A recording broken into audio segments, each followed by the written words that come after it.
Bismillahir Rahmanir Rahim. Assalamu alaikum wa rahmatullahi wa barakatuh. Chapter 1. It starts.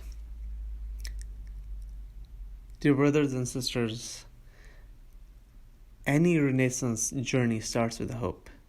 A hope to make a difference, hope to make a change, hope to convey a message, hope of being heard, the hope to influence. However, this journey will be unique. I know that making a difference, conveying a message, being heard, and influencing others is not only difficult, but it is almost impossible in today's opinionated society. Then again, when was it easy? 124,000 prophets were sent by Allah Almighty so that people may change, may be influenced, may follow the path of Haqq, but the humanity still remains in shambles. So I don't have any of the above goals. In fact, I only have two goals with these writings and blogs. First, it is to document and share the thoughts, engagements, learnings, and lessons that I have gained over time, and I will continue to gain, inshallah, bihaqq Muhammad wa ali Muhammad, with the Shias and Muslims around the world, so that they may get a different perspective on the matters related to religion, society, geopolitics, faith, career, and any other aspect that I have learned, so that I can share with the broader audience. And it's not only my perspective, it will be perspective of prominent people in the society whose voices you don't hear because they are not coming onto the podium and speaking, but rather they're making a difference in the society. Second is to stand before Allah and say that we conveyed what we learned and shared what we had in our mind based on the abilities and resources given to us by Allah yourself. This is also what Allah mentions in the Quran in Surah Al-Araf, verse 164.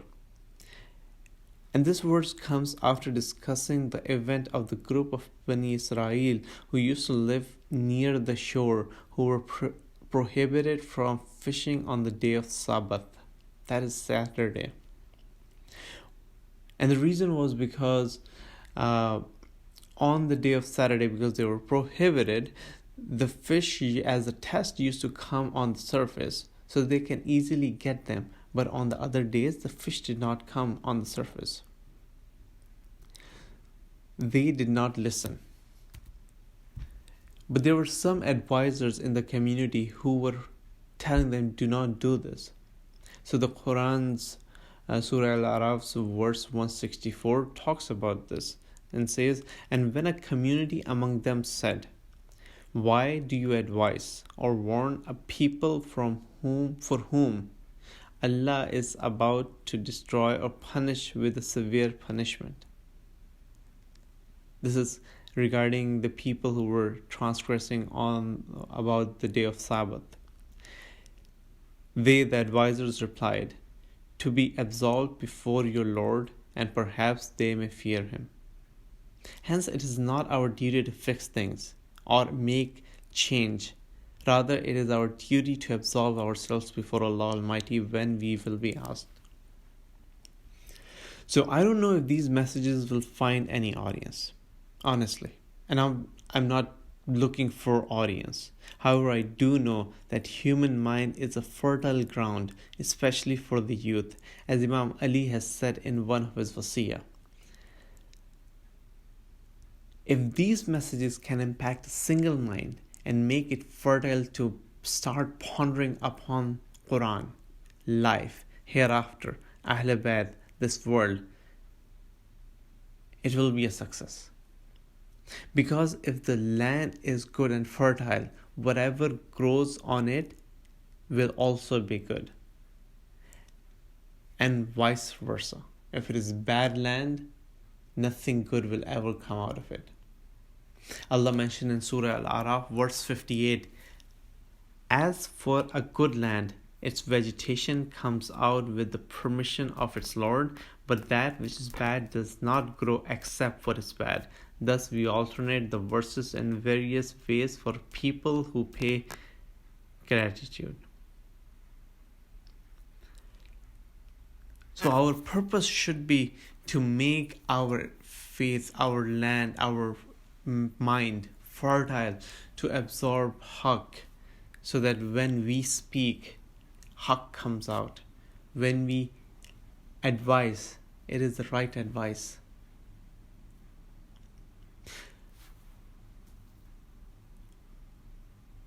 And if people started following the right way, the right path that was laid out by Allah, Allah promises that He will bestow upon them, the followers, the blessings from heaven and earth. And it is mentioned in the same surah. It is also mentioned in other places, but it is mentioned in this surah. Allah Ta'ala says, and I quote, "And if only the people of the cities had believed and feared Allah, we would have opened upon them blessings from the heaven and the earth, but they denied. So we seized them from what they were earning." But we don't see that situation even as Muslims.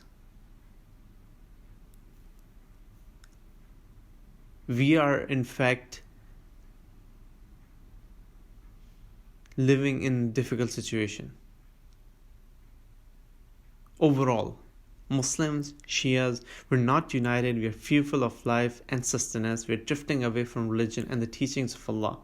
This means that we are not believing and fearing Allah as He should be believed and feared, which requires a strong faith in the Almighty Allah.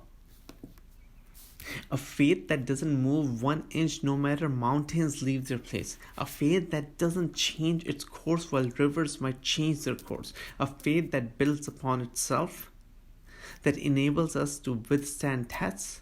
And as tests are successful, this faith keeps growing. This faith helps us to differentiate between Haqq and Batil and to prepare ourselves and identify Allah's signs. Allah will surely help the oppressed and faithful, but it will be upon us how we respond to that help when it comes from Allah. The followers of Hazrat Musa, even after seeing all the mu'jizat brought by Hazrat Musa, questioned Hazrat Musa when the Pharaoh decided to persecute them, as mentioned in Surah Al-Araf, verse 129. I quote, "They said, 'We have been harmed before you came to us, and after you have come to us.' Musa replied, 'Perhaps your Lord will destroy your enemy and grant you succession in the land and see how you will do.'" End quote. What they said, that they've been harmed before you, was in response to when Pharaoh said, "Kill their children, kill their men." So they got afraid. We were being persecuted before, now we are being persecuted. We will be persecuted again in front of you, Moses. Their faith wasn't strong. So one of the preconditions of faith is that it cannot coexist in an arrogant heart. This is a primary condition of change and transformation, not to have arrogance.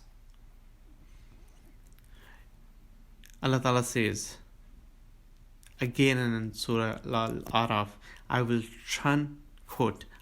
turn away from my signs those who are arrogant upon the earth without right.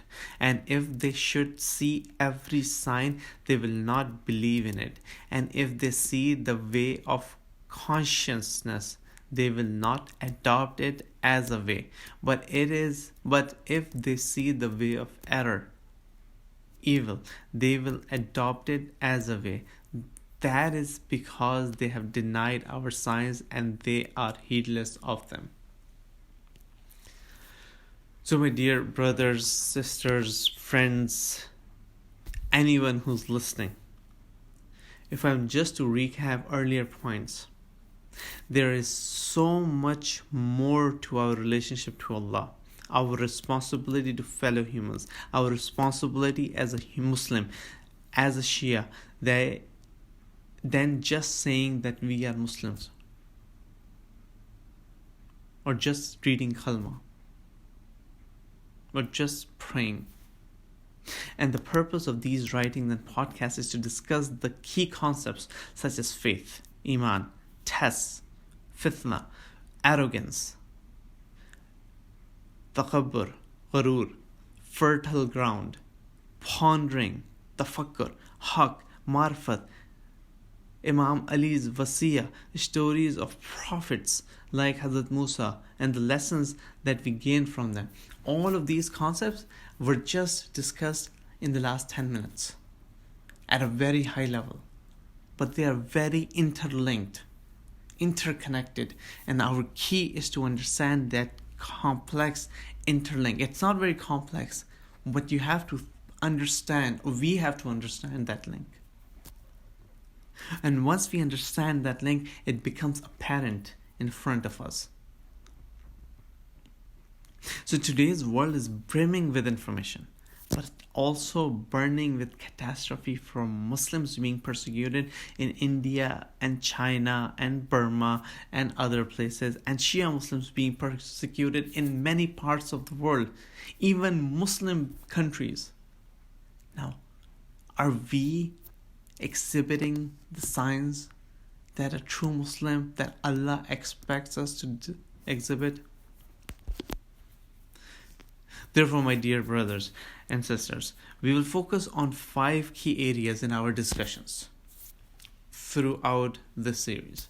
First is the situation of Muslims in the world, whether in India, China, Burma, Yemen, and in the Muslim world.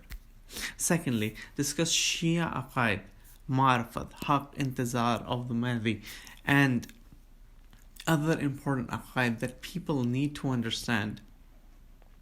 Third is to understand the problems faced by the Shias in the Muslim community.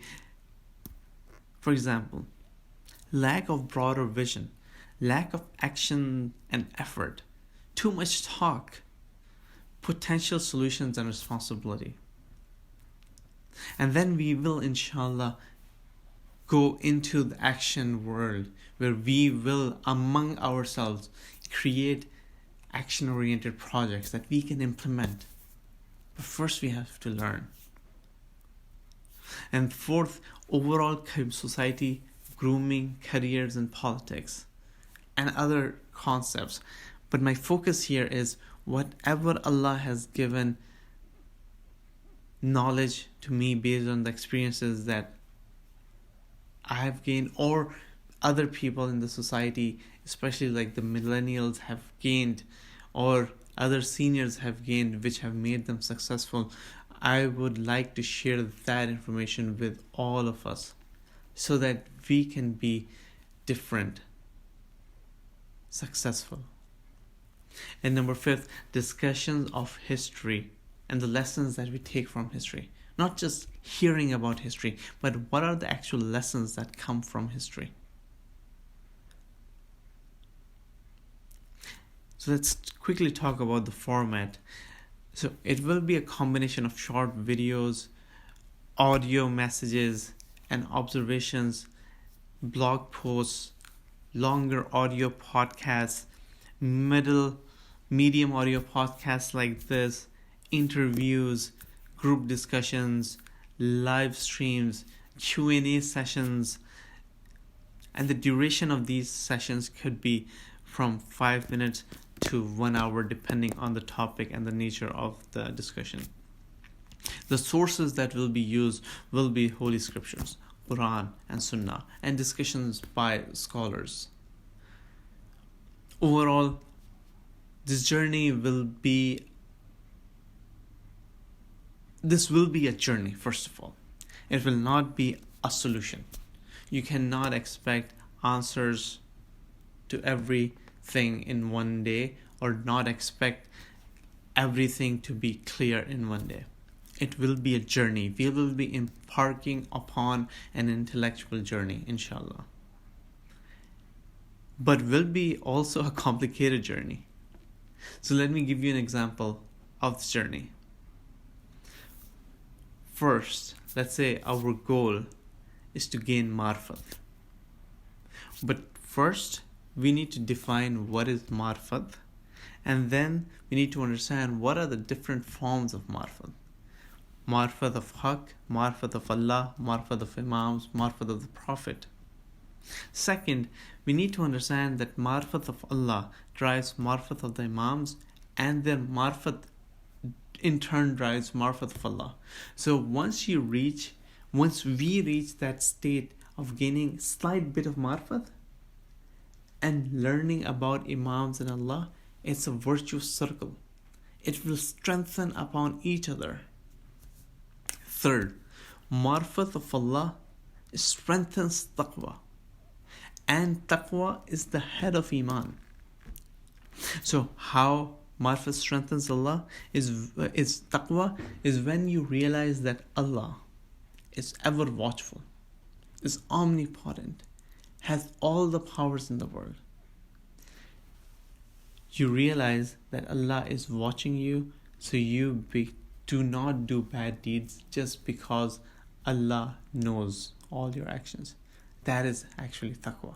You protect yourself. And taqwa is also strengthened by remembering death and the hereafter. And when one has taqwa, he or she does good deeds, which are manifestations of Iman.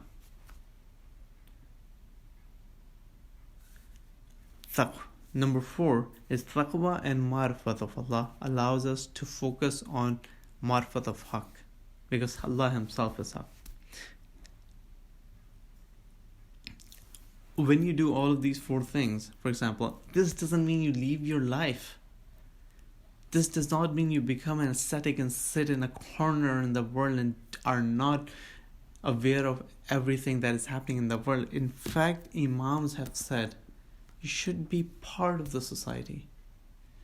So how can you be a successful part of the society and help the humanity? So these kind of journeys will be very powerful to understand. They will not happen in one day. But once we start building these connections, they will be very helpful.